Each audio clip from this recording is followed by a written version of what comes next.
Pero anong pagkakaiba nung pang malapit, 'di ba? Nag-first overall ka ngayon. Anong adjustment mo ngayon? Yan, ang nagawa ko lang talaga yung yung pampaaway sa kanya. Ibig sabihin, kwento mo nga to si Tapang, anong nangyari, anong saan galing, anong nangyari, bakit ito na-discover mong mabilis?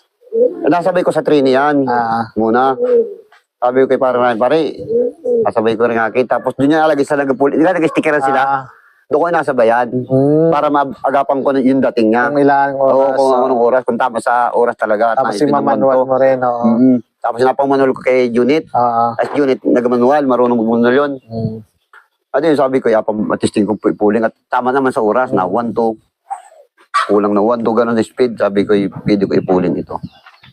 Adi ngayon, tinisting kong ipuling, hindi nakatamba naman. Nanalo. Oo, nanalo. Ayun, may gamot ka ba dyan? Wala yun, victory. Oo. So,